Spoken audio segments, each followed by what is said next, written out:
hoy es un día después del día el día ayer que vivimos la jornada en el Congreso, para analizar este tema y lo que viene ahora, el capítulo en todo caso a seguir. Está con nosotros la congresista Indira Wilca de Nuevo Perú. Qué gusto. Buenos días. Bienvenida, congresista. Bueno, ya pasó el día quizá más esperado y de mayor expectativa, ¿no?, por los peruanos, el día del debate de la vacancia, en la que finalmente no prosperó. Nuevo Perú se retiró precisamente al momento de la votación y han sido claros en su mensaje. ¿Por qué decidieron finalmente abandonar el hemiciclo? Nosotros tuvimos una posición que la planteamos en el debate, pero también durante los días previos que se abrió esta discusión después del pedido de vacancia, y hicimos una evaluación de lo que estaba en juego, ¿no? Es evidente que las acusaciones al presidente nos preocupan. De hecho, en ningún momento nos resultó satisfactoria la explicación que él dio. Hubiéramos querido, además, no solamente que él hiciera este acto de digamos, de disculpas, ¿no?, que repitió varias veces, sino que además explicara de manera mucho más clara cuál había sido la dinámica entre su participación al mando de sus empresas privadas y el rol que él tuvo, ¿no es cierto?, como una autoridad alta en el Ejecutivo. Y esa explicación, digamos, además haciendo un reconocimiento de que efectivamente había un conflicto de interés, nunca se dio. Pero por otro lado... Estaba basado, digamos, en opiniones. No, por él decía todo el tiempo que él, por ejemplo, dejó en administración a este señor Sepúlveda de sus empresas, pero él no tenía ningún tipo de documento, por ejemplo, que pudiera sustentar esa entrega o esa, digamos, responsabilidad que estaba otorgando. Y un poco más, entonces, esa explicación que él daba tenía que basarse en una especie de acto de fe sobre su comportamiento, y creo que no es algo, digamos, que le corresponda a alguien de su investidura. Pero antes de la votación y entonces el debate hubo una reunión de la Comisión Lavallato, ¿no?, donde se señalaba que podrían haber nuevos documentos, que se iban a censurar cosas. ¿Hubo algo de eso en realidad o fue intimidatorio? Yo te podría decir que no tengo información de lo que se discutió. Como mucha gente nos enteramos de la convocatoria de esa sesión de la Comisión el mismo día en la madrugada, entonces con lo cual creo que esto reafirma que la Comisión Lavallato no está funcionando como el espacio idóneo para investigar estas diferentes casos de corrupción, y más cuando se trata de la figura del presidente. Ojalá que podamos avanzar ahora que hemos superado esta etapa en la cual creo que se han develado los intereses que tienen cada uno de los grupos políticos dentro del Congreso,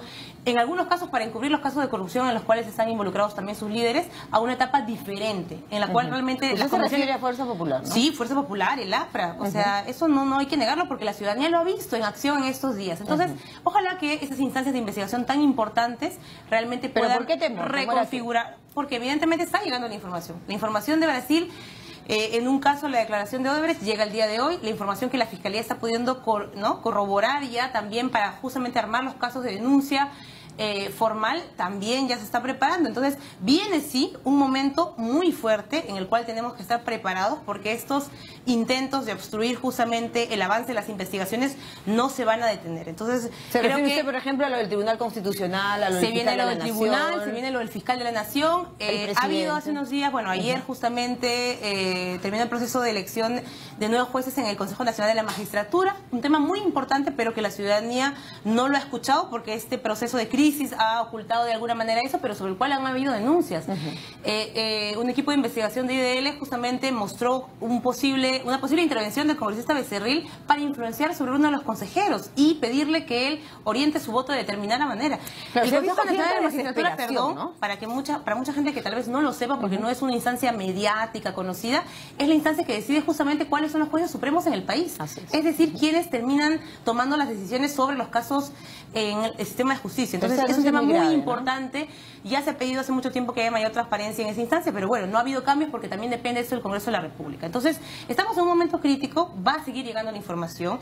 El Congreso puede o colaborar o puede obstruir. Yo siento, y creo que mucha gente lo ha sentido, que la Comisión Lavallato ha servido sobre todo para privilegiar la exposición de algunos casos. Y en este caso, el caso y la denuncia al presidente Kuczynski, en fin, se trató de levantar de una manera espectacular, incluso llegando al pedido de la vacancia. Nosotros consideramos que la investigación por sus al presidente tiene que darse, tiene que, incluso hemos planteado y lo vamos a formalizar en los próximos días, que evaluarse la posibilidad de que haya una comisión especial para investigar al presidente Kuczynski, porque no puede perderse. ¿Va a presentar esta solicitud, digamos? Vamos a evaluarlo justamente en la bancada, es una de las posibilidades, porque decíamos, la impunidad no puede quedar simplemente como la respuesta frente a las situaciones de crisis. Mucha gente decía, efectivamente, con el presidente y con la vacancia se puede estar generando un acto de arbitrariedad, porque no ha habido un debido proceso, porque la vacancia en sí misma, por incapacidad moral, no estaba bien fundamentada. Todo el tiempo estuvimos esperando considerando hay una que... ambigüedad, cree usted, congresista, en el artículo Hay 112. mucha discrecionalidad, ¿no? El artículo de la Constitución que alude a los casos de vacancia habla de situaciones muy concretas como la enfermedad, la renuncia, en fin, la incapacidad física. Pero cuando se habla de incapacidad moral... Permanente, ese criterio no está bien definido. Uno puede pensar que incapacidad moral permanente es mentir. Otros pueden pensar que es efectivamente haber incurrido en un acto de conflicto de intereses, como lo pensábamos nosotros. Pero para que eso se demuestre, tiene que haber efectivamente un conjunto de procedimientos que se deben de cumplir de manera más exhaustiva. Claro, porque en realidad aquí se necesita de un tema político, los votos y ya. Eso actualmente no está en la Constitución ni en el reglamento del Congreso. Nosotros incluso planteamos que para adelante tenga que modificarse los aspectos referidos a la Constitución y a la ley para la destitución presidencial. En otros países hay la figura esta del impeachment o la destitución que requiere todo un proceso de juicio político que demora meses, porque tú probar la responsabilidad política de una autoridad de ese alto nivel no se hace en un día, ni en 3 días, ni en 5 días, ni con un papel ni una hoja de vacancia de 2 páginas. Entonces sí hay que pensar cómo de manera seria le dotamos a ese mecanismo de vacancia de criterios sólidos y sobre todo de condiciones que hagan que esto realmente se vea en el marco del debido proceso. Nos ha dado la noticia de usted de que Nuevo Perú va a plantear, ¿no es cierto?, esa iniciativa legislativa de tener una comisión extraordinaria. El mecanismo lo vamos a buscar porque creo que ese es uno de los mecanismos, pero lo que sí quisiera que quede claro a la gente es que las acusaciones hechas al presidente son muy graves. No puede quedar esto simplemente acá. La votación ya pasó, como tú efectivamente mencionas. Es correcto que creo la mayoría parlamentaria, la mayoría, en fin, de los que votamos o de los que nos manifestamos el día de ayer, hayamos sido muy claros en deslindar con este intento de golpe institucional que se estaba gestando. Los golpes no se hacen con tanque necesariamente congresista. Ya no. Veamos la situación de lo que pasó con la presidenta Rousseff en Brasil. Honduras hace unos años también tuvo una situación de golpe institucional. Entonces, ya no esa figura de los tanques en las calles son las que permiten sacar autoridades de manera arbitraria. Pero lo que no puede quedar en el aire es simplemente que este caso y esas denuncias que se han hecho, incluso a las cuales nosotros aportamos. El congresista Dahmer lo volvió a sustentar ayer y él presentó información hace varias semanas que además llegaron a la Fiscalía. Porque no se trata de acá de hacer, digamos, un aprovechamiento mediático político de esta información. La información que tuvo, que tenía que ver justamente con las empresas Westfield y otras, las pasó a la Fiscalía de la Nación para que eso sume a la investigación que ellos tienen que realizar. Pero perfectamente esta información puede acumularse para una instancia dentro del Congreso de la República que profundice la investigación de manera apropiada. Y eso es lo que vamos a exigir. El propio abogado, el doctor Borea, ha señalado que el hecho de, digamos, salvar, ¿no?, por utilizar un término, el tema de la vacancia, no necesariamente tenga que impedir que la investigación continúe. ¿Ustedes comparten eso? Sí, yo quiero ser clara. Nosotros tenemos un matiz en todo caso. Ayer no hemos salvado al presidente. Ayer lo que hemos hecho es hacer respetar justamente las instituciones en nuestro país, hacer respetar, creo también, digamos, esta autoridad y esta finalmente potestad que el pueblo tuvo al momento de decidir quién es el presidente en nuestro país, que no es el Congreso el que termina definiendo quién iba a ser el presidente de la República en nuestro país, porque ya sabíamos hacia dónde se apuntaba. Se apuntaba a que fuera el presidente del Congreso, el señor Galarreta, el que asumiera temporalmente el gobierno de nuestro país, y eso no es lo que la ciudadanía ha elegido. Hagamos las cosas bien, con respeto a las instituciones. Lo que hemos impedido ayer es únicamente una estrategia de golpe que lastimosamente todavía está en marcha. El control sobre el Tribunal Constitucional es un proceso que sí abierto, nos parece no solamente desproporcionado, sino que es parte justamente de un objetivo político, ¿no?, el sancionar a un magistrado por 10 años, y eso cambia totalmente la correlación de fuerzas dentro del Tribunal Constitucional, porque hay algunos magistrados que ya antes han tenido fallos en determinada dirección y parece que eso es lo que se está calculando al momento de sancionar a alguien como Eloy Espinosa, porque además él es el ponente en la causa que se está viendo del señor Fujimori, que ha pedido su libertad por esa vía, y por otro lado la denuncia constitucional al fiscal de la Nación. Yo creo que además con el resultado de ayer se va a ver que una votación en el Pleno de una acusación constitucional va a requerir de parte de quienes la han presentado esa acusación mucho más fuerza para probar realmente cuáles son las responsabilidades. Y como se ha visto, la denuncia constitucional al fiscal de la Nación no tiene fundamento. No tiene fundamento, no se puede acusar a alguien por la responsabilidad que tiene, ni por lo que ha hecho, ni por lo que no ha hecho. A la Fiscalía hay que exigirle muchísimo, sí, transparencia, que haga un trabajo mucho más diligente, que avance las investigaciones, pero lo que no se puede es usar el poder político que tenemos como parlamentarios para intentar direccionar sus acciones. Bueno, alguien señalaba ayer que todas las mayorías han sido siempre aplastantes, ¿no?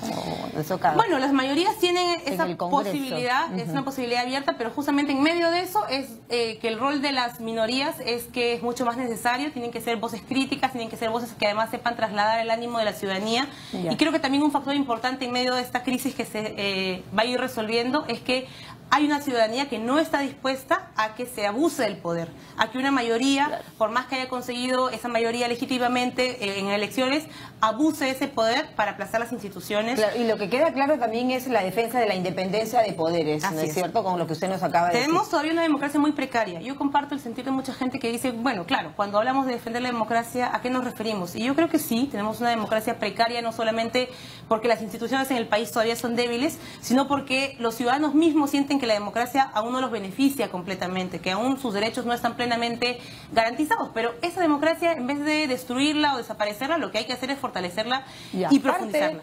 Parte de esa democracia de lo que usted nos habla, me dejaba a mí pensando en el discurso ayer de Mecha Arauz, de la Premier, en el sentido de llamar al Congreso, aún con lo que se ha logrado y después de esa crispación, a seguir trabajando juntos. ¿Cuál va a ser el papel de Nuevo Perú en ese propósito? Nosotros dentro del Congreso de la República hemos dicho que nuestro método de trabajo consiste en justamente expresar las demandas ciudadanas. No estamos en el Congreso para ponernos de acuerdo en función de intereses partidarios solamente o de cálculo político, sino sobre todo de hacer eco de la agenda del país. Y una cosa que también ha llevado a esta crisis es que en estos 15 meses el gobierno del presidente Kuczynski no ha sido capaz de poner un solo punto, ¿no es cierto?, en el medio de los intereses del Congreso de la República que tenga que ver con esta agenda del país. El proceso de reconstrucción está absolutamente retrasado.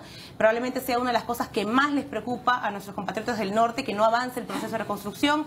Tenemos una agenda del país que no avanza, por ejemplo, en términos de reactivación económica capaz de garantizar empleo para la gente. Tenemos una preocupación sobre cómo va a eso caminar realmente. Entonces, esa agenda ciudadana y de los pueblos de nuestro país que exige un conjunto de reivindicaciones es lo único que a nosotros va a guiar nuestro trabajo en el Congreso y que va a permitir coincidencias o no con el resto de fuerzas políticas. Claro, y ¿qué le toca al gobierno ahora, no? ¿Qué sigue en el Ejecutivo? Yo creo que al gobierno le toca aprender, o de repente algunos cambios. Le toca aprender la lección, le toca no entrar nuevamente en la dinámica de... Yo sí creo de componenda política, de ceder ante estas mayorías o ante estos grupos que lo único que hacen es erosionar los mecanismos democráticos. Le toca escuchar a la gente, le toca saber por qué su aprobación no es la mejor en estos momentos, cuando inició con mucha expectativa. Mucha gente tenía la expectativa de que este gobierno, además de defender las instituciones y la democracia, iba mínimamente a atender las urgencias de la ciudadana. Como te digo, empleo, reactivación económica, pero diferente, no solamente pensando en los intereses de las inversiones, que muchas veces es lo que se esgrime de parte del gobierno. No, pero también con esa inestabilidad política, ¿qué inversionista va a querer venir al Perú? Hubiera sido peor el escenario facilitarle solamente, por eso el camino a los grandes inversionistas, que es la estrategia que el gobierno ha tenido en esos primeros meses, es un error. Yo creo que hay que pensar en la ciudadanía, cómo diversificamos la economía, cómo atendemos sectores claves de la economía, como la agricultura, en fin, el turismo, para promover más empleo, para promover una mayor capacidad de los peruanos, recuperar la confianza y creo que seguir apuntando en una lógica de profundizar derechos sociales. Reformas o continuidad en las acciones que se puedan dar para fortalecer los derechos a la educación y a la salud son básicas. No se ha hablado y en este tiempo hemos tenido muy poca discusión de fondo sobre la situación de la salud en el país, por ejemplo, que es uno de los problemas álgidos así por atender, ¿no? Y que yo creo que es lo que causa desesperanza en las personas. Los problemas cotidianos son los que terminan impactando en la pérdida de legitimidad de los políticos finalmente. Y esa legitimidad está de la mano de la confianza, ¿no? También es una tarea pendiente para el Congreso. Bueno, la confianza se gana, pero con acciones concretas. Instituciones, ¿no? La confianza se va a ir ganando con acciones muy concretas, no solamente con discursos. Todos hemos dicho que creemos en la democracia, todos decimos que queremos trabajar por el país, pero si eso no lo reflejamos en acciones concretas como las que el día de ayer se ha mostrado. Nosotros tenemos grandes diferencias con este gobierno. Bueno, ayer todo hemos dicho que vamos a continuar, ¿no? Hemos dicho que vamos a continuar con las investigaciones, que no vamos a blindar a nadie, incluso si es gente que en algún momento fue cercana a nosotros políticamente. Y hemos dado en la práctica un mensaje de que estamos dispuestos a poner por delante los intereses del país antes que nuestras miradas particulares. ¿Qué le ha parecido la participación de Kenji Fujimori? Bueno, yo creo que él se ha graduado ya como aprendiz, en todo caso, de su padre, ¿no? Él ha usado muy bien esta nostalgia que tienen algunos de sus partidarios por la figura de Alberto Fujimori, ha apelado además a este único objetivo que ellos han tenido durante todo ese tiempo, poner siempre como punto de llegada la posibilidad del indulto a su padre como eje de acción política. Y ayer, por ejemplo, ayer se han inaugurado como grupo, la información lo cual siempre es bueno que las cosas se transparenten, ¿no? Acá no hay solamente la motivación de alguien como hijo, acá también hay la motivación de alguien que es autoridad política y que cumple un rol político dentro del Congreso de la República y va a tener que hacerse responsable además porque ahora ya ha constituido un grupo, digamos, en la práctica. ¿Es posible que estos grupos, que estos congresistas, estos 10 parlamentarios abandonen incluso Fuerza Popular? Bien, seguramente será una decisión que ellos vayan a tomar porque lo que es obvio para todos es que esa bancada está quebrada. Han finalmente terminado de resolver su disputa interna de poder de esta manera, pero lo que a nosotros debe preocuparnos es que de ninguna forma esas disputas de poder que ellos tienen pueda llevar a generar una situación en la que la impunidad, ¿no es cierto?, de los hechos vinculados a las acusaciones que tiene el señor Fujimori se garantice. Esa impunidad no puede ser nuevamente algo que se imponga en el país. Mira, lo que hemos dicho siempre, lo vamos a repetir, es que un indulto humanitario, que es el caso que le podría corresponder al señor Fujimori, tiene que evaluarse por una junta médica, pero además esta evaluación tiene que darse en el marco de un procedimiento absolutamente legal. El día de ayer se montó aparentemente una especie de psicosocial sobre que ya una decisión médica, que no sabemos si es formal o no, le habría dado paso a ese indulto. Luego se desmintió porque así es como opera justamente este tipo de grupos que todavía tienen nostalgia por el montesinismo, soltando psicosociales. Bueno, el mintió y lo desmintió. Pero creo que más allá del psicosocial, que ya muy bien que se haya aclarado y que muchos hemos rechazado, lo que le corresponde al Ministerio de Justicia, que no lo ha hecho porque ellos han sacado un comunicado diciendo que efectivamente esa información no es oficial, que ellos no han tomado conocimiento. Perfecto. Lo cual no quiere decir que no exista el no documento, significa, ¿no?, que el INPE efectivamente no haya evacuado esos informes y esos documentos que son reales.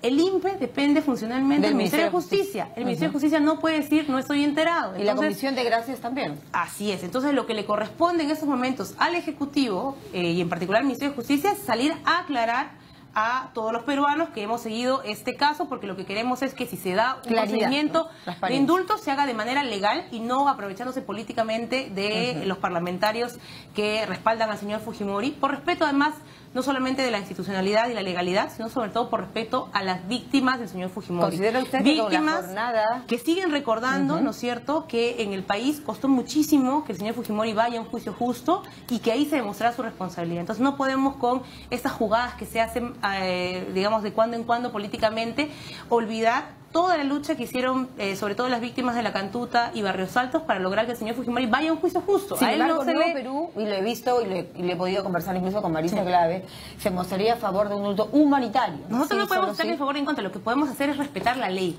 Entonces, si la norma que ya establece el proceso de indulto humanitario se cumple y la evaluación médica realmente determina que hay una justificación para que ese indulto se dé, lo vamos a respetar. Bueno, en realidad es una prerrogativa del mandatario, ¿no? Luego de una recomendación. No, la prerrogativa del mandatario es solamente en casos de indulto común.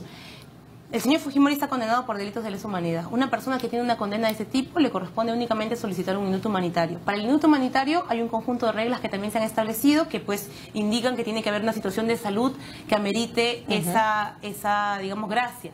Entonces lo único médica, que estamos, y una evaluación evidentemente de la Comisión de Gracias Presidenciales, no es que la Junta automáticamente dice o da un informe y ya. La Comisión de Gracias, que también tiene que estar conformada por personas idóneas. Recordemos que hace muy poco hubo todo un debate porque se nombró de responsable de esa Comisión de Gracias a una persona que, dijo él en primera persona, no había sido ni siquiera informado por qué lo habían elegido en esa Comisión de Gracias. Y ahí el ministro de Justicia, que todavía está en funciones, tuvo que de corregir esa decisión. Entonces, lo que queremos es que la Comisión de Gracias esté conformada por personas idóneas, que hayan tenido, creo, además una experiencia en el ámbito de la justicia y de la administración y el cumplimiento de los derechos humanos en el país, para poder evaluar de manera integral cualquier tipo de información que la Junta Médica determine. Pero eso, como digo, hay que hacerlo con transparencia, hay que hacerlo siempre poniendo sobre la mesa cuáles son todos los elementos. Queremos saber si, por ejemplo, ahorita hay un pedido de indulto o no hecho por el señor Fujimori y por sus familiares.